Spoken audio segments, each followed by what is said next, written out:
அத ஒண்ணு இருக்கிற மாதிரி நம்ப வைக்கப்பட்ட ஒரு பெரிய போய் தான் கடவுள்னு சொல்லி முடிக்கிறேன். பட்டையும் ஹோம் டாலருமா இருக்கீங்க. கடவுளை பத்தின உங்க ஐடியா என்ன?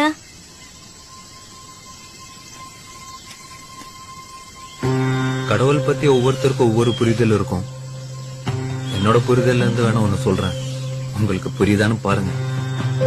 நாமெல்லாம் மிருகமா இருந்தப்போ உணவும் இனப்பெருக்கவும் மட்டுமே தேவையா இருந்துச்சு. அதுல கொஞ்சம் மிருகங்க சிந்திக்க ஆரம்பிச்சிருச்சு. அப்படிப்பட்ட மிருகங்களுக்கு மனுஷங்கன்னு பின்னால பேர் வச்சுக்கிட்டாங்க. அந்த மனுஷனுக்கு மிருகங்கள்ட்ட இல்லாத பேராசை, பொறாமை, போட்டி, வஞ்சம்னு நிறைய குணங்கள் சேர்ந்துருச்சு. மனுஷங்களோட மனசும் நிம்மதி இழந்துருச்சு. அப்பதான் ஏண்டா நிம்மதியே இல்லன்னு உட்கார்ந்து அமைதியை யோசிக்கதான் கோயில்களை கட்டி வச்சாங்க. உட்கார்ந்து ஒழுக்கமா யோசிச்சவங்க நிம்மதியை கெடுத்த தேவையில்லாத குணங்களை உதுத்து விட்டுட்டு கடவுள் நிலையை அடைஞ்சாங்க. அந்த கடவுள் நிலையை அடைஞ்சவங்க கொடுத்துட்டு போன சிலபஸ் தான் திருமந்திரம், திருக்குறள், பகவத்கீதா, குர்ஆன், தம்மபதம், பைபிள்னு எல்லாம். அந்த சிலபஸ உண்மையா புரிஞ்சிட்டவங்க கடவுளோட மனநிலையை அடைய முடிஞ்சது.